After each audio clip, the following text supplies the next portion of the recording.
hermanos sean unidos, porque esa es la ley primera.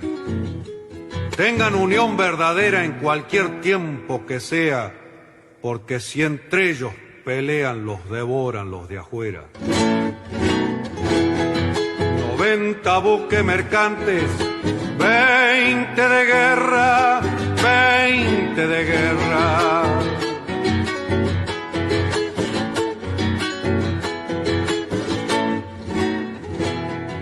Vienen pechando arriba las aguas nuestras, las aguas nuestras.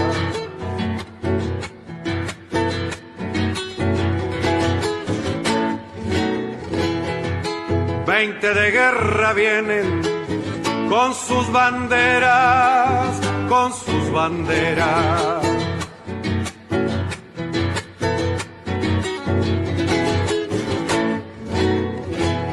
La pucha con los ingleses, ¿quién los pudiera?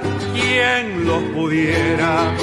Que lo tiro a los gringos, Unigran 7, navegar tantos mares, venirse al cohete, que digo venirse al cohete. Buenas tardes, queridos oyentes.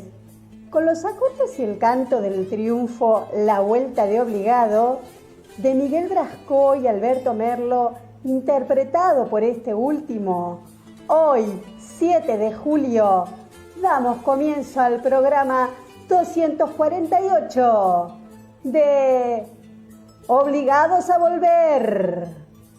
Programa que se transmite todos los miércoles y sábados a las 18 horas por nuestra página en Facebook, Obligados a Volver, programa radial.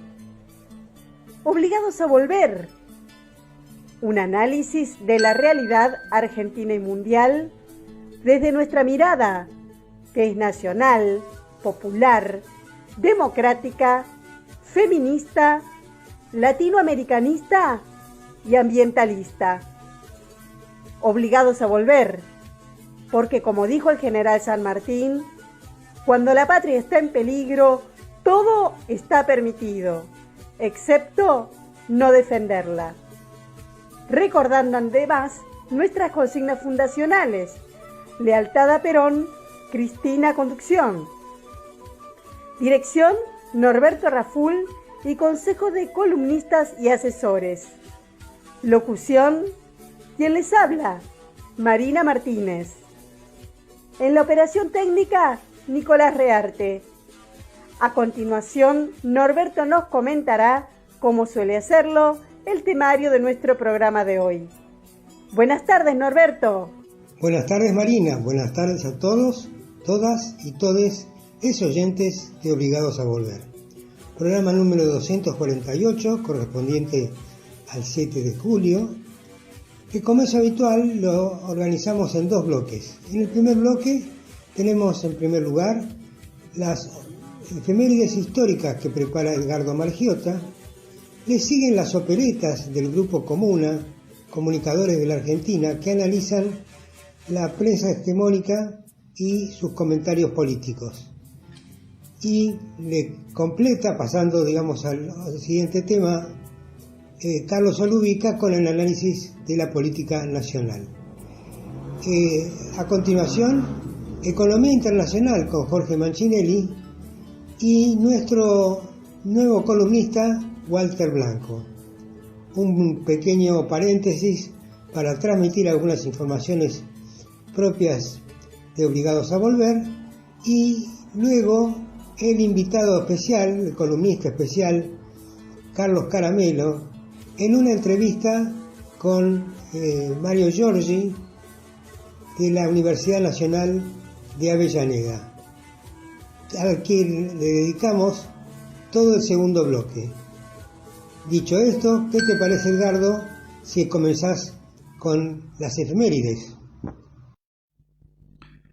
Conocer el pasado para iluminar el presente y construir el futuro. Efemérides correspondientes a la semana que se inicia. 8 de julio de 1884. Se promulga la Ley Nacional 1420 de educación común, gratuita y obligatoria, que había sancionado el Congreso de la Nación el 26 de junio del mismo año. Al establecerse la educación primaria obligatoria, la escuela pública gratuita ponía al alcance de todos los niños el acceso a un conjunto mínimo de conocimientos también estipulados por ley. 8 de julio de 2003, en el marco de una generalizada queja de los usuarios por las prestaciones del PAMI, el gobierno de Néstor Kirchner decide su intervención.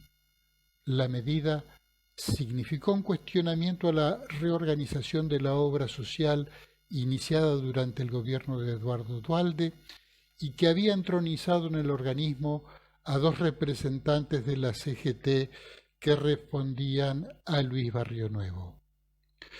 9 de julio de 1816, el Congreso General Constituyente, reunido en la ciudad de Tucumán, declara la independencia de las Provincias Unidas del Río de la Plata con relación al Reino de España, y 10 días más tarde también con respecto a toda otra dominación extranjera.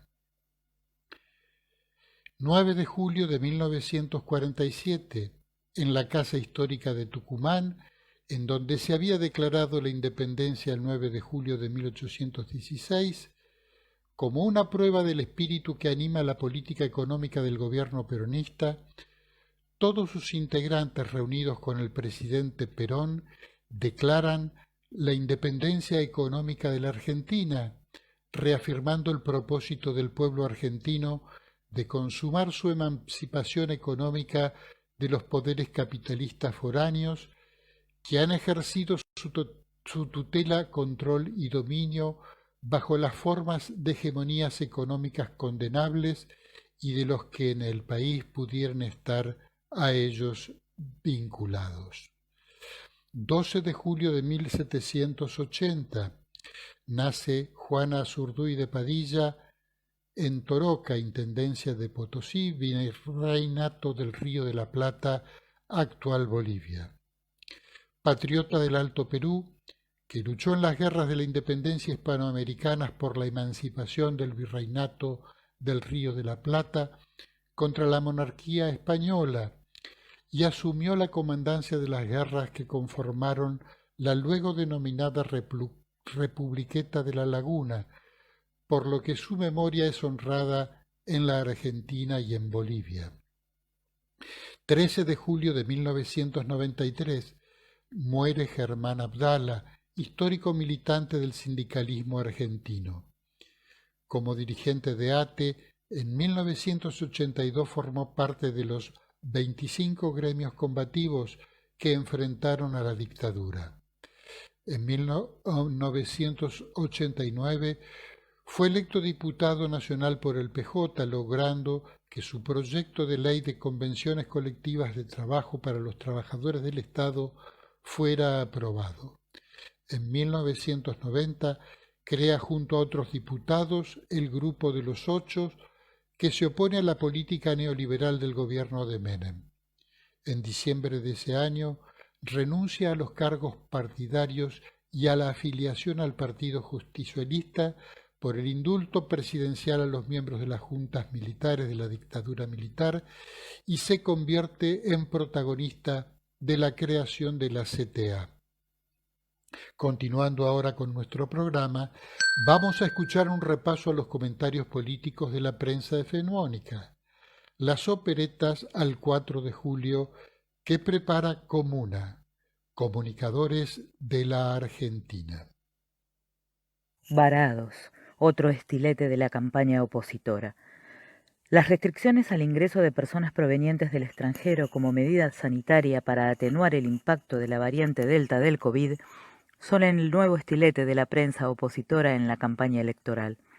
La palabra varados es asestada como un martilleo diario en decenas de títulos e historias dolientes, a la vez, sin darse tiempo para festejar el cambio de normas reclamado por Estados Unidos, se renueva la presión para la compra de vacunas de Pfizer. Pocas horas habían pasado desde el anuncio del decreto de necesidad de urgencia que modifica la ley sobre las vacunas para que la Nación, en nota firmada por Jastrzębski, desatara el reclamo porque el gobierno todavía no firmó con el laboratorio estadounidense ni anunció cuántas vacunas va a comprar. La maniobra editorial opositora se multiplicó velozmente. Detrás de la definición coordinada en ese diario, Clarín e Infobae, de la idea de un giro oficial, una rectificación de algo mal hecho, haber comprado Sputnik, como escribió el domingo Morales Solá, quien cree haber visto una rebelión de la clase media en apoyo a Pfizer, así como uno de los Viñaski soñó con un estado de furor social. Sin embargo, estas oraciones hilarantes dan paso a una acusación gravísima, adoptada también por dirigentes de Juntos por el Cambio. Por no pactar con ese laboratorio, el gobierno es culpable de 100.000 muertes. Naturalmente, en ninguno de estos medios hay una descripción completa de la secuencia. El gobierno de Biden anuncia la donación de vacunas solo a los países que tengan o acomoden las normas a los reclamos de Pfizer y, detrás de él, de los otros 2 laboratorios estadounidenses productores de dosis. Dicho de otro modo, la donación no es más que una acción previa para conseguir condiciones favorables para los fabricantes.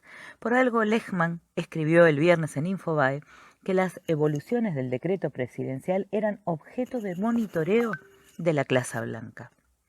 A comienzos de la semana pasada, antes de estos anuncios oficiales, la campaña editorial contra las vacunas disponibles se había estacionado en una estrategia que estuvo a poco de pasar del título «Faltan vacunas» al de «Sobran vacunas», por millones de dosis disponibles que, como es fácil determinar, requieren traslado de Ezeiza a centros de conservación, registro, sucesivos viajes de distribución a todo el país y, finalmente, aplicación. La ocurrencia la instaló Clarín, la copiaron los medios saneados satélites y llegó, como ocurre inevitablemente, al discurso de Juntos por el Cambio. Acorde con el esquema electoral y de modo harto previsible, la peor nota en vacunación fue para la provincia de Buenos Aires y la mejor para la capital federal y su precandidato presidencial, Rodríguez Larreta.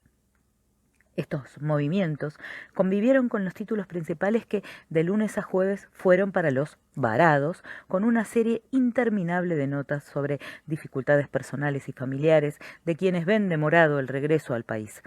Las notas condolidas, todas iguales, parecen un recurso de poca monta al lado de lo que Clarín hizo el miércoles en portada. Arriba, el tema varados con la escolta de una definición de Argentina como el peor país del mundo en pandemia. Al pie, la caída de un argentino desde el piso 14 de un edificio de Miami con este antetítulo. Había quedado varado. También fue unánime la opinión de redactores de los 3 medios sobre que la medida sanitaria gubernamental es en verdad una represalia para la clase media, bajo el supuesto de que este segmento de viajeros es, o debe ser, o muy probablemente sea, votante de la derecha, jamás del peronismo. Pero hay también hechos auspiciosos.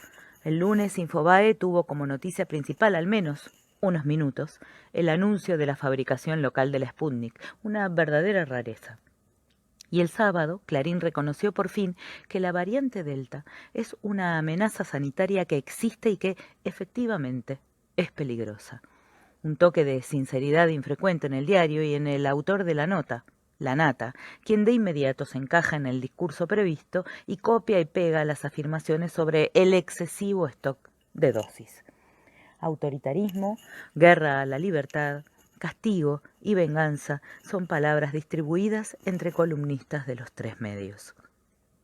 La interna de la oposición política es tema incómodo para estos medios, que son los organizadores de estrategias y discursos para el intento de vencer al Frente de Todos en los comicios de este año. Por eso, el tema ascendió a primer plano con demora, recién este domingo 4 de julio, gracias al acuerdo en Ciudad de Buenos Aires.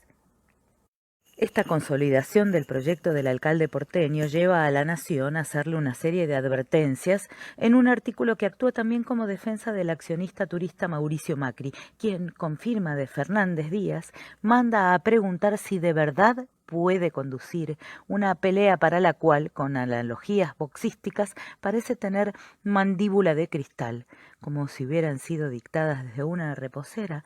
Las líneas siguientes dicen que Larreta debió hablar mucho antes con Patricia para contentarla y que Vidal debió ir a la provincia de Buenos Aires. En un matiz diferenciado poco frecuente, Clarín parece estar ya en la etapa de despachar a su aliado expresidente. Kirschbaum escribe en tono burlón que a Macri, el sol del Mediterráneo, siempre le atrajo mucho más que la política. Solo faltó, gracias por tantos servicios prestados. La economía es otra gran carta de campaña, tanto que Clarín tituló el domingo en tapa que será el factor decisivo en las elecciones, una forma indirecta de reconocer, como ya habían publicado ese diario y La Nación hace varias semanas, que la hostilidad contra las vacunas y la vacunación no va a rendir en las urnas, y menos con el avance evidente en las aplicaciones donde quiera que se mire. Para los días que se vienen, un recurso fuerte en este tema será la protesta de la patronal agraria el 9 de julio. Aunque sea previsible la gran magnitud que estos medios le darán, con fotos, con banderas patrias en la portada, etcétera, etcétera, tanto es así que Bonelli ya anticipó todo. La manifestación en San Nicolás será amplia y en la asamblea del lugar se aprobará por aclamación un masivo lockout agroganadero. ¿Futurismo periodístico o expresión de deseos? Habrá que ver los hechos, aunque seguro no los conoceremos a través de estos medios que vienen apostando por una sequía de dólares que complique cada vez más al gobierno a medida que se acercan las fechas electorales. Esto fue Operetas, Comuna, Comunicadores de Argentina, Facebook, Comunicadores de Argentina, Twitter, @Comuna-RG.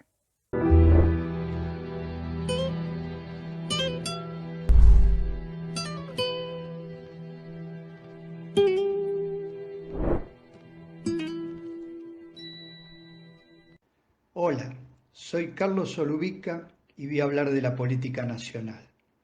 En el momento de realizar esta grabación es el lunes 5 de julio, cerca de las 18 horas.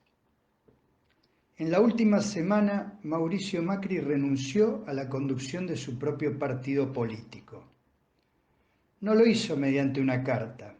Esta forma de comunicación la reservó para declararse un perseguido político por la causa judicial del Curreo, dejando en evidencia por dónde pasan sus principales preocupaciones en este momento. Igualito que su operador preferido, Rodríguez Simón. Le falta solamente convertirse en prófugo de la justicia para terminar de igualarse. No, la renuncia a conducir el PRO la manifestó en un posteo de Facebook en el que declaró: soy una persona de consulta desde mi experiencia, pero no peleo lugares ni me meto en discusiones internas. En otras palabras, Macri ya no maneja la lapicera. No es que haya renunciado por generosidad o desapego al poder, eso por descontado.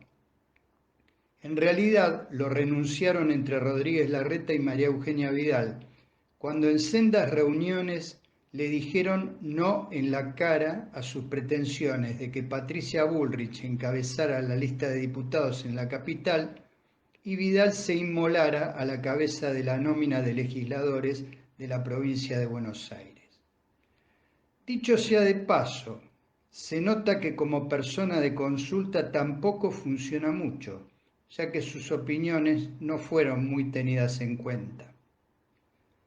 Tampoco tuvo eco su reclamo de una defensa explícita de su gestión de gobierno. A nadie le gusta comer vidrio y menos en víspera de una elección. Masticando su fracaso se fue con la reposera a Europa y desde allí tiró la toalla. Dejó colgada del pincel y rengueando al pato del comisario ahora retirado de sus funciones de jefe. Más sola que Randazzo en el Día del Amigo, Bullrich decidió bajarse de la pelea, en su caso masticando bronca contra la falta de lealtad y compromiso de Macri.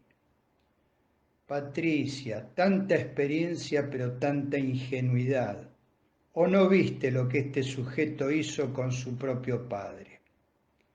Seguramente el domador de reposeras no quiso quedar pegado a la casi segura derrota de su pupila en una interna con Vidal. Pero Larreta no puede cantar victoria, porque ahora tiene el camino despejado en el distrito que gobierna, siempre y cuando los radicales, que están bastante agrandados, no lo larguen a la cancha a Martín Lustó para competirle a la que dejó de ser, según su perfil de Facebook, orgullosamente bonaerense. ¿Por qué no puede cantar victoria?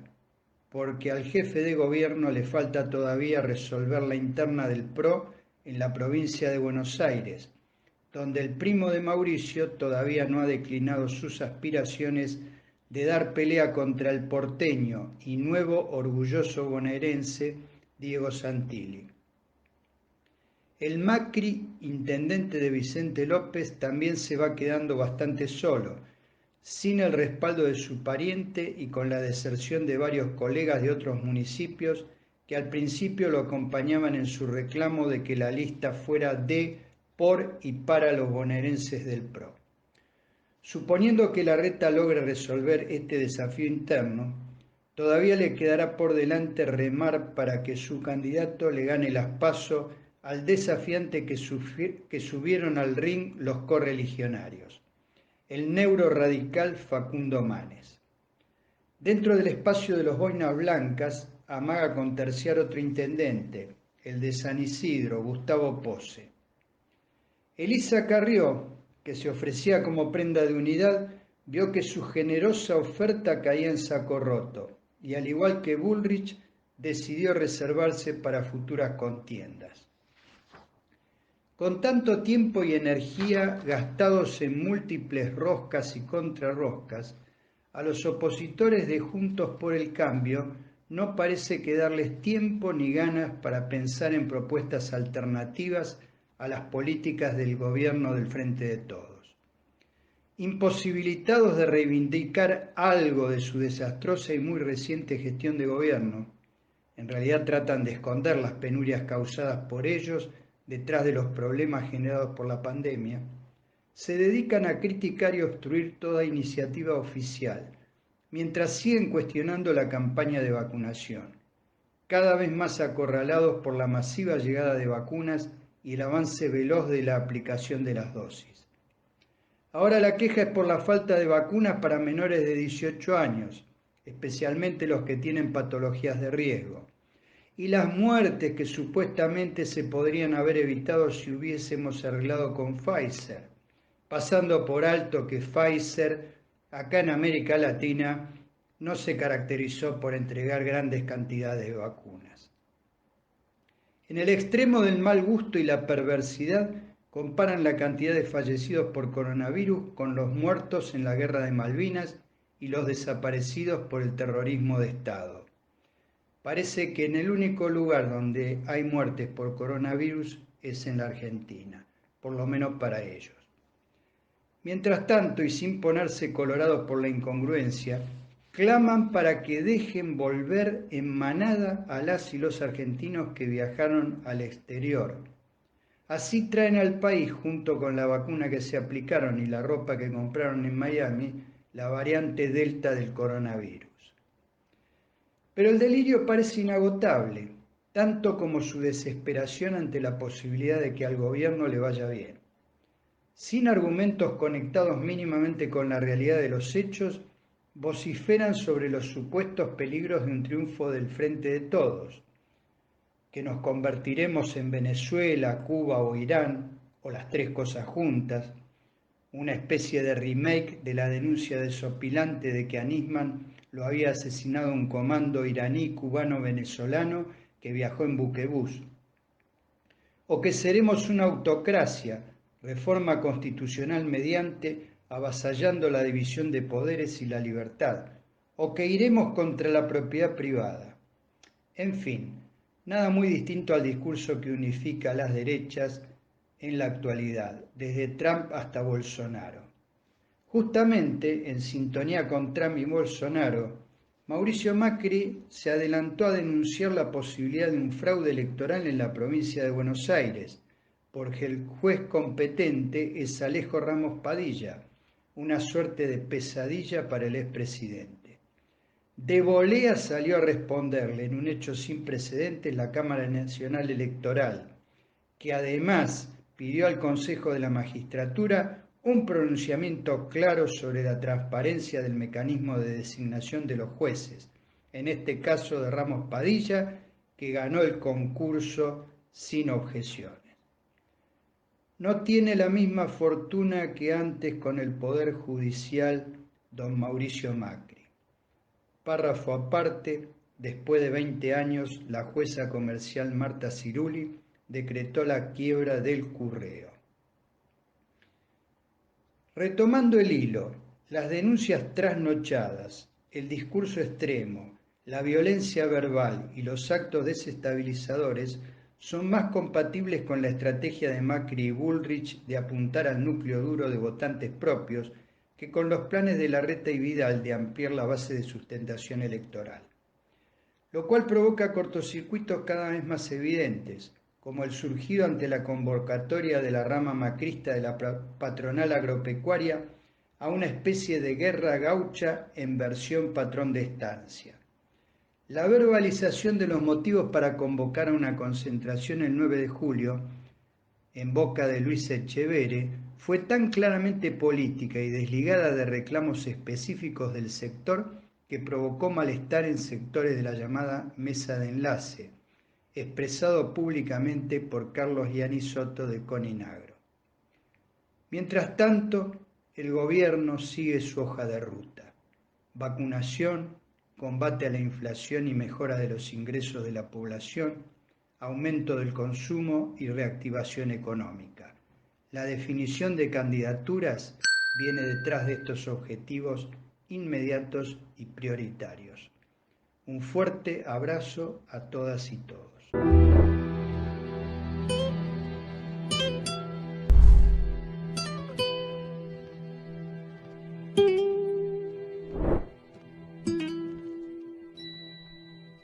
El mundo en un momento de transición.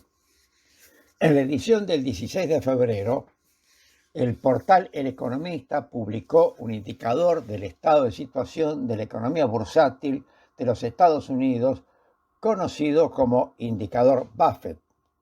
Esa señal lleva el nombre de un empresario estadounidense dedicado a los mercados financieros.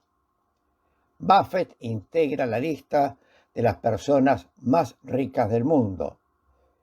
El indicador es sencillo y de sentido común. Relaciona el valor total de las acciones de las empresas según su cotización en Wall Street con el valor del Producto Interno Bruto de los Estados Unidos. Esa relación es del 228%. ¿Qué nos dice ese porcentaje 228%? Nos dice que el valor bursátil de las principales empresas de los Estados Unidos supera más de 2 veces el valor del Producto Interno Bruto de la mayor economía del mundo. ¿Qué nos dice también el índice Buffett? Que en Estados Unidos se ha vuelto a generar una burbuja descomunal. Y nos dice que el precio bursátil de sus principales empresas no responde al valor real que tienen, al valor de lo que producen, al valor de sus capitales invertidos en la producción de los bienes y servicios que venden. La dimensión de la burbuja que mide ese indicador de sentido común es más de 2 veces mayor que el valor generado por la economía de Estados Unidos. Nouriel Roubini es un destacado economista contemporáneo, profesor de economía en la Universidad de Nueva York y titular de una consultora financiera. Roubini adquirió fama cuando anticipó el estallido de la burbuja de las hipotecas subprime que generaron la crisis financiera de 2008. En el portal Proyectos Sindicados, Roubini publicó el 30 de junio último una nota en la que advierte una inminente crisis de deuda estanflacionaria. ¿Qué es eso? Es alta inflación con recesión y crisis de deuda. Es decir, que la cantidad de dinero que figura en computadoras y eventualmente en papeles no se podrá materializar ni en dinero físico ni en dinero virtual. Rubini dice que las deudas privadas en las economías avanzadas se tornarían insostenibles, como sucedió después de la crisis financiera global, y sus spreads, es decir, la diferencia entre el precio de oferta y el precio de demanda, en relación a bonos gubernamentales más seguros, se dispararían, desatando una reacción en cadena de impagos. Las corporaciones sumamente endeudadas y sus acreedores en la banca en la sombra, así llaman a la banca que no está regulada, serían los primeros en caer, seguido luego por los hogares endeudados y los bancos que lo financiaron. La crisis actual es una prolongación y consecuencia de la decisión del núcleo de poder económico-militar que conduce a Estados Unidos de sostenerlo como centro del mundo. Esa decisión se sostuvo con la moneda, el sistema mundial de pagos, la expansión de sus corporaciones y el poderío bélico. La predominancia de los Estados Unidos en el mundo después de la caída de la Unión Soviética ingresó en la decadencia a partir de las sucesivas crisis financieras, el crecimiento sostenido de sus deudas pública y privada y la imposibilidad de sostener el control mundial mediante el dólar y las armas. El mundo vive un momento de transición. Ese es el contexto en que transcurren los hechos propios y ajenos. En próximos comentarios seguiremos desarrollando el tema.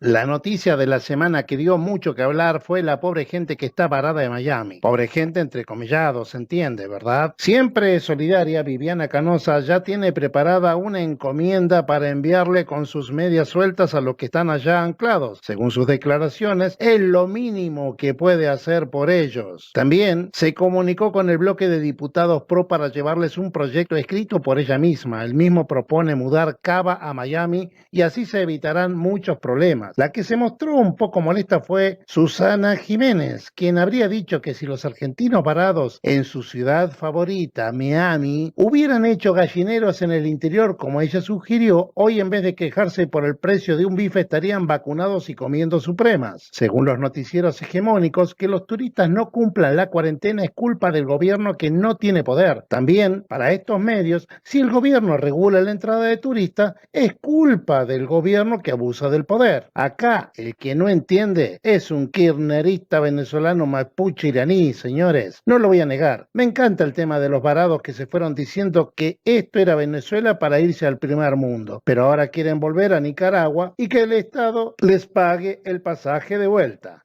Chiques, sí, esperen nomás, ¿eh? En medio de la tremenda interna despiadada de Juntos por el Cambio, ya no tan juntos y lo que se dice cambio no cambiaron nada, todo lo contrario, apareció Manes como fuerte candidato. Dicho esto, no hace mucho la gloriosa oposición te decían que con el pinchancito de la Sputnik te implantaban un chip en el cerebro y ahora tienen de candidato a Manes, que para hacerte eso mismo te va a rebanar el cráneo con una moladora. Dicho sea de paso, si lo mejor que tienen como candidato para la provincia de Buenos Aires es alguien que firmaba certificados de insanía mental para quedarse con los bienes de las personas en complicidad con familiares, imagínate cómo será lo peor. Encima, los medios insisten en mostrar a Manes como la salvación de Cambiemos, que sería algo así como decir que Macri trajo a Takahara para salvar al club Boca Juniors. Al menos los bonaerenses tuvieron una buena noticia. Vidal no será candidata en la provincia de Buenos Aires. La ex leona devenida en gatita, después de haber sido humillada en la provincia, vuelve a postularse en Cava. Es lógico. ¿Era eso o iba a tener que buscar un trabajo honesto? Y seguimos con la búsqueda desesperada de candidatos por parte de la oposición oposición. Larreta fue a Santa Fe con Carrió para convencer a Miguel del Cel para que se postule a senador. Sí, oyeron bien, Miguel del Cel. Parece que no obtuvieron éxito y resuena el nombre de Amalia Granata. Esto dejó en evidencia una tremenda preocupación por parte del Frente para Todos porque estarían descuidando el voto subnormal. Hablando de subnormalidad, qué suerte que vino el DIPI a aclarar que Juan Domingo Perón era militar y yo que creía que le decían general por su personalidad abarcativa. En Córdoba, Luis Juez y Gustavo Santos van en la misma lista de Cambiemos, pero ellos estaban peleados e incluso Santos había denunciado penalmente a Juez. Tranquilos, por suerte, limaron asperezas y ahora son amigos. Todo sea por evitar que el kirchnerismo gane. Un detalle sobre esto último. El diario cordobés Alfil recordó esa pelea, pero por suerte mágicamente eliminaron las notas y sacaron de circulación la edición en papel. Y claro, libertad de prensa, república y coso, ¿viste? Como sea, en realidad no me interesa demasiado el tironeo entre Macri, Larreta, Carrió, Burrich, Vidal, Manes, Lustó. Lo que sí me interesa, como al resto de los argentinos medianamente pensantes, es saber qué proponen para sacarnos del endeudamiento de casi 100.000 millones de dólares que ellos mismos nos dejaron de clavo, si hasta endeudaron a nuestros nietos no nacidos. Esta misma oposición es la que cerró el Ministerio de Salud y hoy critican a Bisotti, quitaron las Nedux a los chicos y hoy reclaman por la educación, glorificaron el mercado y hoy claman por políticas públicas. Dijeron que el Sputnik 5 era veneno y ahora exigen ser vacunados. Tengan cuidado porque a lo mejor podrían tratarlo de hipócritas, ¿eh? Otra de las vacunas. Las vacunas vencen, dice Wiñaski alegremente, y es cierto, si las dejas abandonadas en un depósito mucho tiempo, como hizo el macrismo, seguro que se vencen. En los últimos 7 días se aplicaron casi 2,5 millones de dosis en el país. Es extraño que todavía los periodistas de Clarín no escriban notas sobre la cobardía de los argentinos y esas inexplicables ganas de seguir sobreviviendo en un país que va rumbo a ser Venezuela. Ni bien regresó de España el domador de reposeras y ex, por suerte, presidente Mauricio Macri, pide que no se metan con sus hijos. Justo él, que se metió con los de toda la oposición y mandó a espiar a la mitad de su familia. Psicológicamente a esto podríamos llamarlo proyección nivel 1000, ¿o no? Pero bueno, basta de persecución política, Mauricio. Devuélvanle las cloacas de Morón, cucas rencorosos, ya que lo de las cloacas de Morón comenzó en 1988 y ahora dice que lo persiguen. Creo que es bastante larga la persecución. La cuestión es que Macri está apretando a los jueces como hizo desde la presidencia. Juega su supervivencia política. Se dice perseguido, pero tiene a su alter ego fugado en Uruguay.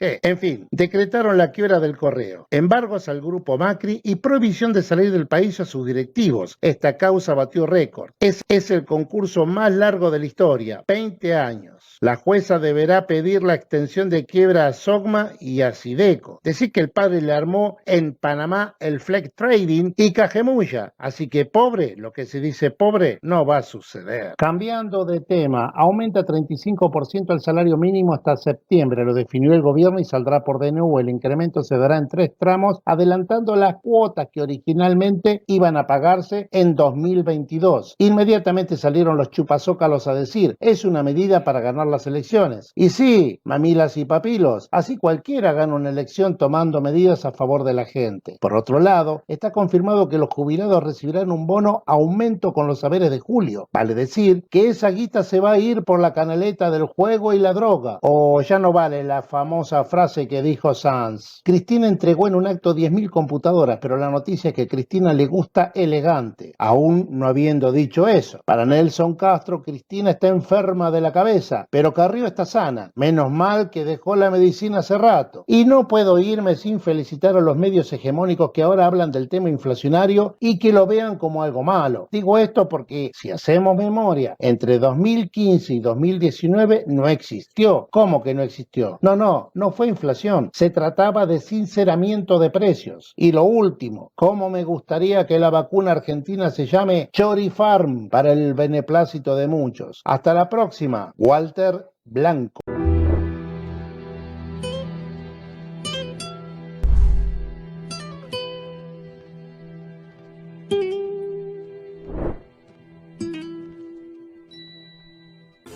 Obligados a volver se solidariza con Milagros Sala, injustamente detenida desde enero de 2016, y con todos los demás detenidos y perseguidos por el régimen macrista y sus cómplices del sistema judicial, por la pronta liberación de los presos políticos.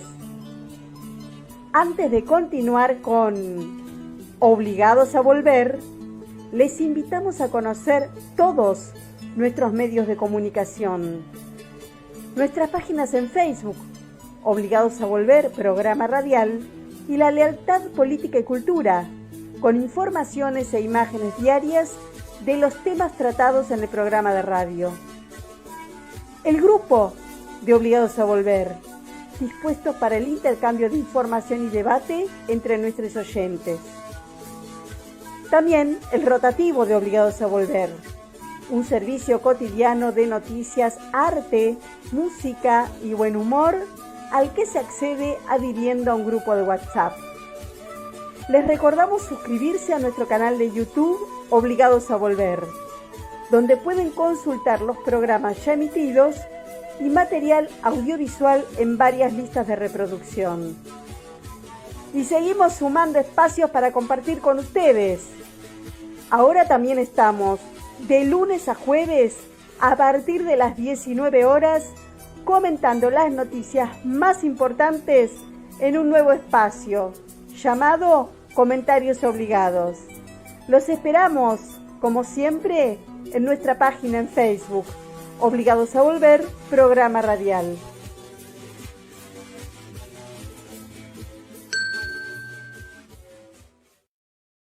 Bueno, Carlos, gracias por abrir la puerta para dialogar un rato con los medios de la Universidad de Avellaneda, y por supuesto la carga particular de afecto que te tengo por la historia misma. Sí. A ver, ¿por dónde arrancar? Viste que hay como una reducción del pensamiento y de la palabra sintetizado, no sé si por la modernidad y la tecnología, y a veces uno se queda en la superficie y hasta el tiempo pareciera que impide que profundicemos un poco en lo que deberíamos profundizar, ¿no? El debate, el pensamiento, la recuperación del sentir nacional. No sé si filosofía pura esto o si realmente es la percepción que uno tiene acostumbrado a sentarse en largas charlas, en charlas de militancia.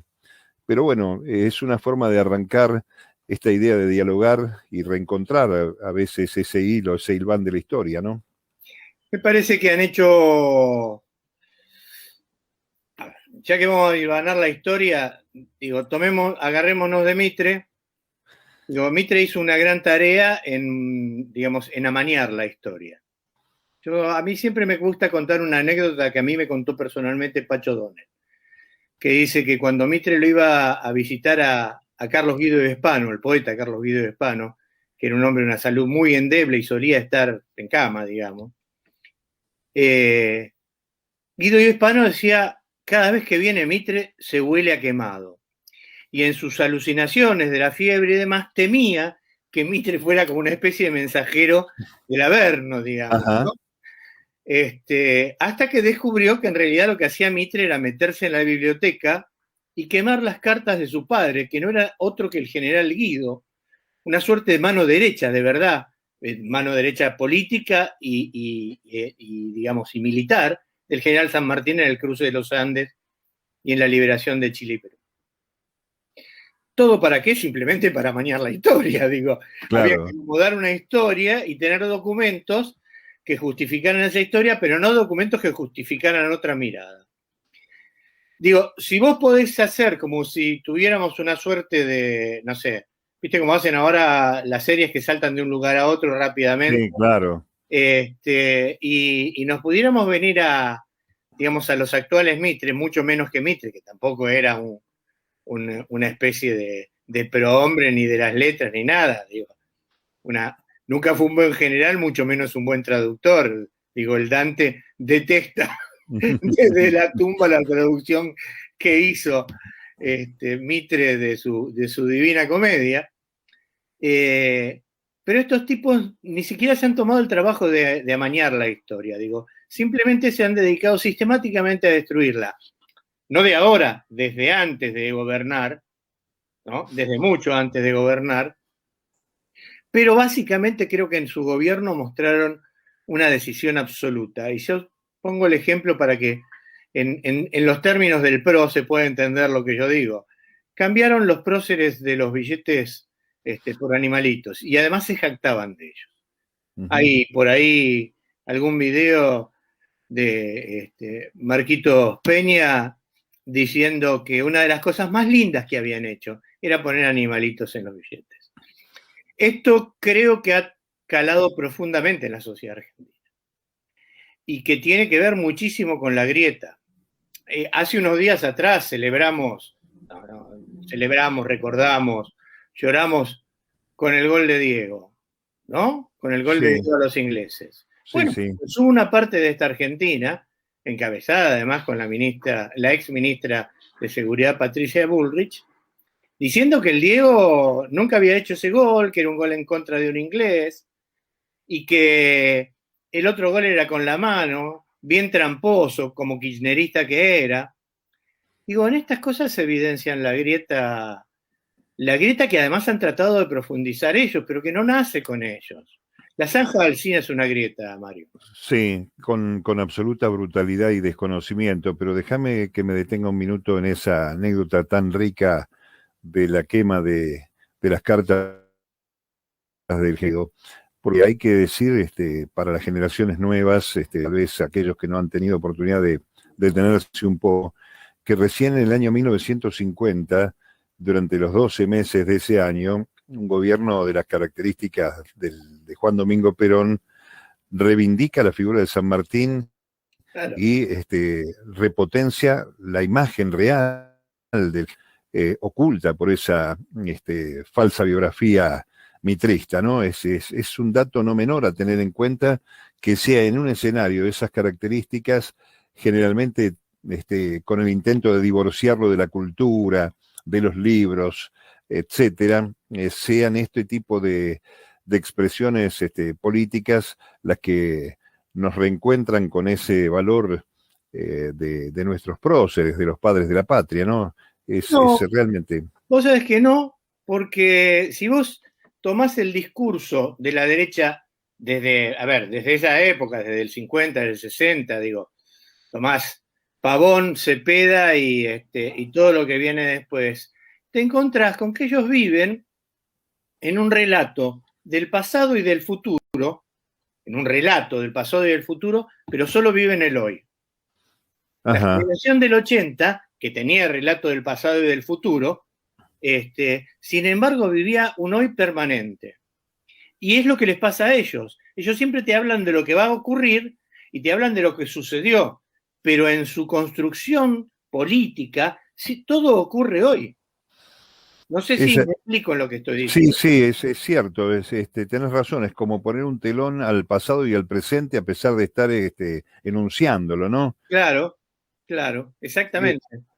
Es difícil eso para poder entenderlo en la dinámica de la gestión propia de gobierno que desarrollaron y la acción sanguinaria, destructiva de temas tan elementales como la educación, ¿no? Darle una obstrucción a la salud, etcétera, etcétera. Es realmente complejo para este tiempo que nos toca atravesar, ¿no? Y sin embargo, a veces a mí me parece tan fácil, digo, porque en realidad han potenciado, o sea, destruyeron todo lo que no se podía robar. ¿No? Todo lo que no se podían llevar, fugar, llevar al exterior, poner tenés razón, sí. A destruirlo. Y es muy parecido a lo que ocurre con los ejércitos en retirada, Mario. A ver. Claro, digo, ¿cuál es el ejército que quema, que violenta, que viola, que incendia los campos y demás? El que llega, no. Es el ejército en retirada. Claro, que se va en derrota. El que se va en derrota. O el que se va, de alguna manera pensando en no volver. Entonces, a mí me parece que ellos han tenido una actitud en ese sentido que no respondía a una acción patriótica, naturalmente. Porque vos podés pensar que el éxodo jujeño también quemó, destruyó todo, porque sabía que los que llegaban tenían que sentirse desguarnecidos en ese lugar que pensaban tomar. Pero tenía un sentido patriótico para esperarlos en Tucumán y propinarles la mayor derrota, no solamente al ejército realista en Tucumán, sino al triunvirato. El primer triunvirato que tenía pretensiones de alguna manera hispánicas, termina renunciando precisamente porque ellos habían prohibido a Belgrano pelear en Tucumán. Ahora, esta no es la actitud de esta nueva derecha democrática, como sabe, como dijo un célebre periodista de Le Monde Diplomatique. Esta nueva derecha democrática que se parece tanto a la vieja derecha bárbara, digamos, ¿no? Sí. Digamos, ha destruido todo aquello que no ha podido fugar. Es una cosa muy notable. Y lo ha destruido, además, ni siquiera en función de sus socios y de sus patrones. Lo ha destruido en función de sí mismo, nada más, para ver si podía hacer un pequeño negocio con eso. ¿Qué quiero decir con esto? Voy a tratar de explicarlo. Estamos dando vuelta en estos días con las listas para las PASO, ¿no? Toda esa cuestión. Sí. ¿Cuál es el gran lío que tiene Macri en este momento? El gran lío que tiene Macri en este momento, digo, que tiene Macri frente a las PASO, que tiene Macri, es que su gobierno fue un gobierno para sí, no fue un gobierno para sus socios, o sus hipotéticos socios. Entonces, los tipos que en algún momento lo proyectaron, ya no lo resisten. ¿Por qué? Porque en vez de compartir el saqueo, lo llevó todo para él y sus amigos, que eran 5, no es que fueran 50 o 150, fueron 5. Entonces, los patrones vuelven a necesitar a una especie de secretaria de corporaciones, ¿no? De secretaria corporativa. Y ahí aparece fuerte la figura de Vidal. Digo, porque ella va a ser empleada siempre, nunca va a ser un par. Ahora, Carlos, volviendo a aquel punto de partida de esta charla tan grata, por cierto, les viene bien la tecnología porque reducen en títulos y oraciones cortas y tal vez reflejos dinámicos de 5 oraciones, a veces hasta sin sujeto y predicado, para contar lo que quieren contar, y el amparo que tienen de más del 90% de los medios que están dispuestos a esa narrativa. Sí, sin duda, sin duda. Es muy difícil hoy por hoy lograr que largas lecturas, digo, lecturas sesudas. Lo hemos perdido a Horacio González no hace mucho y yo me preguntaba primero si valía la pena ponerlo en el campo y en el mundo de los intelectuales en un país que cree que Juan Acosta es un intelectual, por ejemplo, ¿no? Si no, habría que ponerlo en el campo de los pensadores nacionales, ¿no? Que me parecen que son más ricos y más enjundiosos en esa calidad de describir el momento que tuvo Horacio. Pero por otro lado, decía, frente a porque hubo como centenares de pequeñas elegías por Horacio González y contraelegías, ¿viste? Y demás. Y no hubo un González que escribiera al González, que se murió, ¿no? Digo, no hubo un González que nos complejizara la imagen de González como para que empezáramos los argentinos a entender qué habíamos perdido. Esas pérdidas, la imposibilidad de complejizar, hace que uno aliviane la pérdida. Y a mí me parece que deberíamos reencontrarnos con la profundidad de la pérdida. Lo digo en lo de González como lo puedo decir en lo de Diego Maradona. Fíjate vos, que también hace unos días se celebró esto que decíamos del gol de Diego, sí. Y el rechazo que le provocó a un sector de la sociedad esa celebración. Que alguien dijera a las 4:09 de la tarde, parate, grita gol. ¿Qué es lo que jode? Lo popular jode, lo profundo jode. Y la dimensión, ¿no? La dimensión real. Por eso. Eso no lo podés abarcar en un tuit. O en una frase corta. Claro, y la continuidad sin cortapisas, ¿no? De seguir una línea desde la conducción, desde el pensamiento y desde la historia, aún a pesar de aquellos presuntos fracasos o defectos que lo hacen humano al ser, ¿no? porque de eso también se trata. Bueno, hay una respuesta muy interesante, porque la Nata decía, un gran jugador en la cancha, y decía, pero en la vida un asco de persona. Entonces le contestaron, dice, sí, claro, en la vida, dice, Diego tomaba merca como vos, dice, fui infiel como vos, dice, no sabía muchas cosas como vos, y dice, salvo que no fue un traidor como vos. Es extraordinario, ¿no? Además, también en esto que citás, qué creativo es el pueblo cuando se pone a referenciar estas cosas, ¿no? Sí, sí, claro, y además que creativo con estos valores que han tratado de matar en estos últimos años y durante tanto tiempo, ¿no? El valor de la continuidad, el valor de lo que trasciende al momento, al instante, ¿no? A esta idea que tienen ellos de la vida. Ahora, crucemos del otro lado de la orilla para hacer una suerte, no diría de autocrítica, pero sí una mirada introspectiva a lo que viene en el escenario del campo popular, donde el peronismo sigue siendo una de las columnas fuertes de la sostenibilidad de otros sueños, ¿no? De la inclusión, de la justicia social. ¿Qué estás viendo en estos días, también en este proceso de un año electoral sin antecedentes en la historia, en medio de una pandemia? Uh-huh. Bueno, primero debo decirte, Mario, que yo estoy preocupado por el peronismo. Estoy preocupado por el peronismo porque me parece que lo que no se ha logrado en 75 años desde la afuera del peronismo, se empieza a producir desde el adentro, ¿no? La sensación, por un lado, digo, la idea de que el gobierno actual es un gobierno peronista, que por ahí lo es en su esencia, pero que de alguna manera no tiene puesto sus ejes en aquello que al peronismo o el peronismo ha sido por donde ha carrilado. Entonces te encontrás con un momento de mucho hambre, y yo sabemos que hay mucho hambre dando vuelta. Te encontrás con un momento de poco trabajo, de mucho desempleo, dicen los técnicos. A mí me gusta diferenciar entre empleo y trabajo, ¿viste? Yo creo en el trabajo desde la potencia peronista de integrarte a la fuerza productiva del país. Sí, claro. Te encontrás con pibes, muchos pibes, muchísimos pibes, con media generación larga por debajo de la línea de pobreza. Te encontrás con una lucha desigual entre el salario y los precios, entre el salario y las tarifas. Y la verdad que tengo para mí una gran preocupación sobre que eso no vaya a socavar las bases peronistas, y no las vaya a desilusionar y a desmoralizar.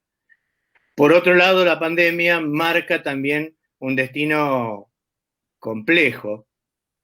La observancia de todos los gobiernos que han ido a revalidar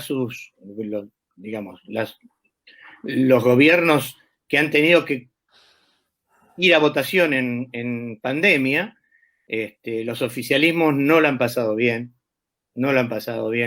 La sociedad sin duda termina en esta lógica de que el cuerpo de soberano es el cuerpo del Estado, que es una lógica hasta medieval, te podría decir, sí, que se le atribuía a los reyes eso, pero digo, es inevitable que de alguna manera las clases, digamos, menos formadas, menos pudientes, más golpeadas en este momento, más arrasadas por la pandemia y por todo lo que la pandemia conlleva, estén poniendo el eje de culpabilidad, en un gobierno que naturalmente se desespera entre la cuestión del virus actual, del COVID, y la cuestión viral del macrismo, Cambiemos, y lo individual de Cambiemos, porque yo, la verdad es que nunca he visto, en 66 años, Mario, yo nunca he visto una oposición tan destructiva,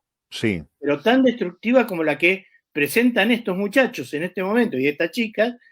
Pero mirá, te digo, ni contra los gobiernos, mirá lo que te voy a decir, ni contra los gobiernos de facto he visto que la oposición política se manifieste de una manera tan destructiva para el país. Sí, ni hablar. Sí, vos estás ahí metiendo en el camino varias coordenadas que hacen que sea una etapa de gran preocupación, sobre todo porque hacia adentro hay algunas banderas que no diría que están guardadas, pero están como arriadas en la defensa de los intereses que formaron y que al paso del tiempo es curioso, ¿no? Porque se han solidarizado siempre con Claro. los sectores más humildes y ahora pareciera que eso, bueno, complejizado por la pandemia, no aparece. Eh, Ahí, alguien me decía, un querido compañero, Gabriel Fernández, sobre una tormenta interna entre los actores que conformaron el Frente de Todos. Para traducirlo en buen romance, digamos, el peronismo-kirchnerismo, Frente Renovador, esa historia de un encuentro que tiene que ir más allá de lo programático a buscar en esas fuentes, ¿no? Más allá de lo coyuntural. Y allí me parece que todavía no se ha solidificado ese encuentro, ¿no? Es difícil. Más allá del debate, ¿no? Que siempre es bienvenido. Claro, es difícil porque además los objetivos y las pertenencias de esos dos sectores no son objetivos y pertenencias que puedan confluir demasiado, si no es a lo largo de muchísimo tiempo y con concesiones muy complejas. Pero enfrentamos también, Mario, la situación de una especie de fragmentación política en todo el campo político, en todo, Sí. en el nacional y popular, y también, digamos, en el campo político más cipayo, en donde, bueno, todo es una pelea por un quítame esas pajas, Sí, ¿no? sí, tal cual. Y a mí me da la impresión de que esto está muy ligado, vuelvo a decirte, a ambas pandemias, a Cambiemos y al COVID, pero me parece que además está mucho más ligado a esta tarea persistente que llevan a cabo de destrucción de la política desde sectores que trascienden lo nacional para instalarse en el ámbito, digamos, por lo menos transnacional, para hablar Sí, de alguna sí, forma. tal cual. Bueno, obviamente gente que no ha perdido nunca, ni en los escenarios más cruentos para los argentinos, ni en los más posibles, positivos, mejor dicho, siempre ha quedado más o menos bien parada, pero ahora no solamente ha pasado sin dificultades, sino que actúa, ¿no? Directamente, condicionando la Sí, situación. en función de sus propios intereses, Sí, desde y luego, además claro. en función, digamos, básicamente contraria a los intereses del Estado. Han sufrido un gran golpe, que es que han perdido un caballito de la batalla, que es la globalización. Como ellos los veían, yo tuve la suerte, porque nutrirte de una experiencia y estudiar siempre es una suerte, de poder hacer un posgrado sobre globalización. En mi caso lo hice sobre comunicación global, en la Universidad de Georgetown en los 90. Y ellos miraban la globalización como una idea de vinculación entre el poder, digamos, transnacional y los estados locales, digamos. Ellos pensaban llevarse puestos los estados nacionales y pensaban llevarse puestos, digamos, las gobernaciones, ¿no? Claro. Pensaban hablar solamente con los municipios Ujú. o algo parecido. Y, Gerentes, tener sí, gerentes, digamos. claro, claro. Y la aparición de algunas cuestiones, bueno, como Bolivia, como Ecuador, recientemente, con el profesor Castillo, con el maestro Castillo, ganándole a la derecha en las urnas, atado, digamos, a cuestiones que tienen que ver con los pueblos originarios, pero con los pueblos originarios. Ahí Sí. no hay broma, digo, ¿no? Ujú. El mejor ejercicio de la derecha sobre Latinoamérica, que era Perú, acá dije Ecuador y me retracto, perdón, Perú. Sí, Perú. Acaba de ser, de alguna manera, destruido por el accionar de los hijos de la tierra.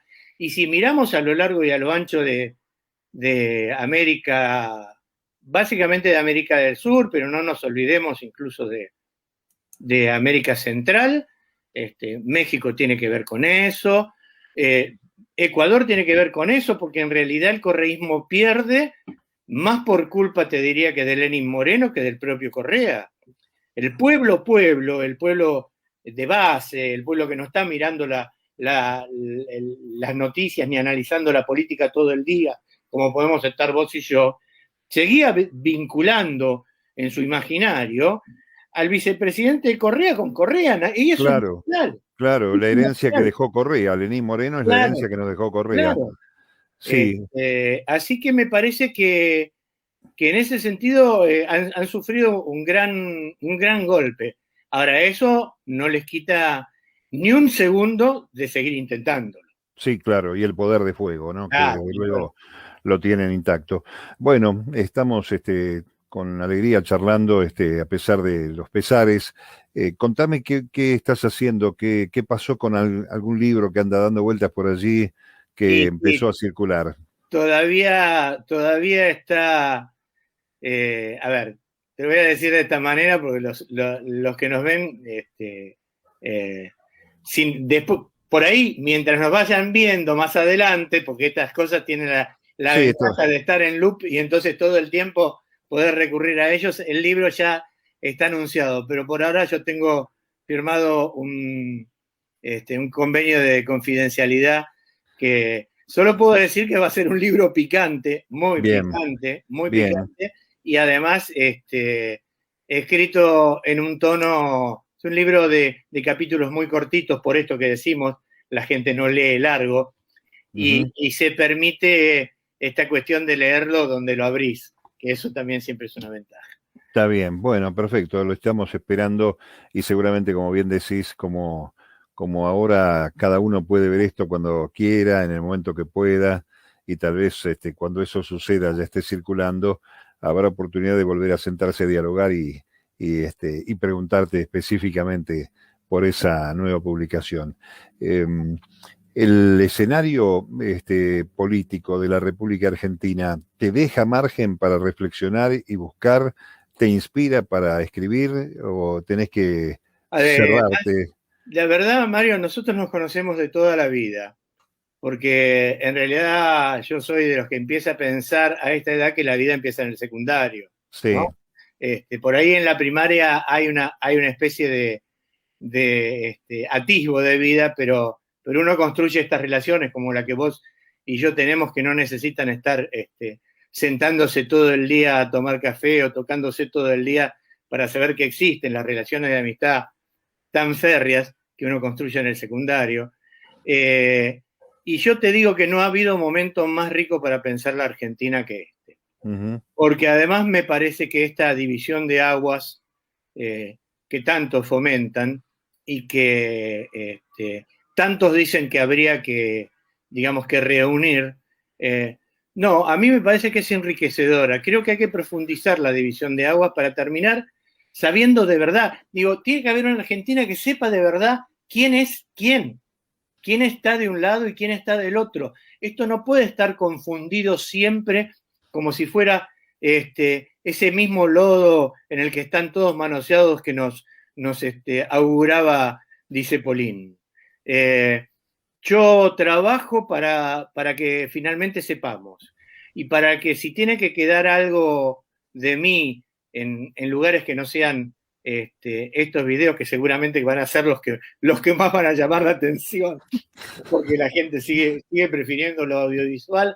Bueno, nada, trabajo para que nada, mis hijos, tus hijos y los hijos de nuestros hijos sepan que pensábamos la Argentina buscando claridad, no tratando de confundir y oscurecer. Y que la utopía no es una soncera, diría, ¿no, don Arturo? Y que naturalmente. Naturalmente. Sí, sí. Bueno, Carlos, mi abrazo, querido amigo.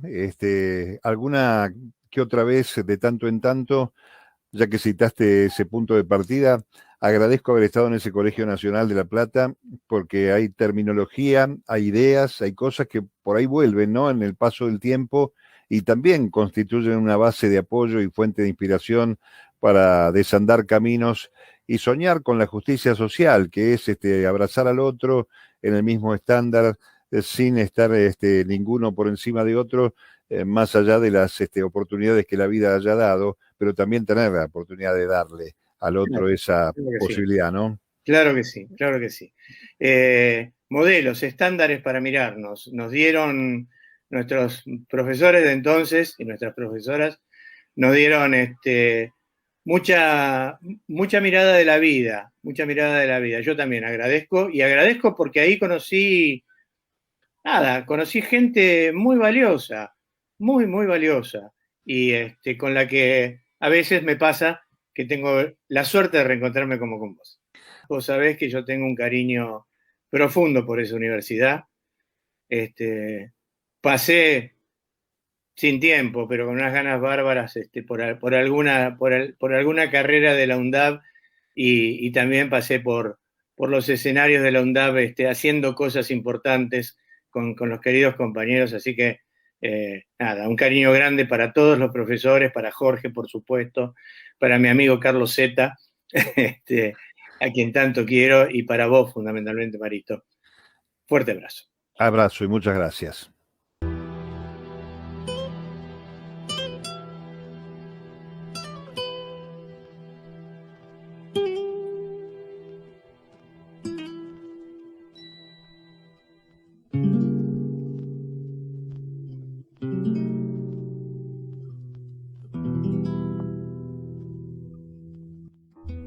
Se nos está terminando el programa.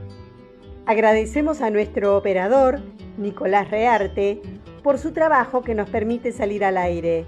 A todos los oyentes por su atención, especialmente a los que ponen me gusta en nuestras páginas de Facebook. Antes de despedirnos, les recordamos que nuestro programa de radio, Obligados a Volver, se transmite todos los miércoles y sábados, siempre a las 18 horas, y los comentarios obligados de lunes a jueves a partir de las 19 horas. Este fue otro programa de Obligados a Volver, acompañándoles en sus casas desde la de cada uno de los que hacemos este programa, cumpliendo las disposiciones del Gobierno Nacional en la lucha contra la pandemia.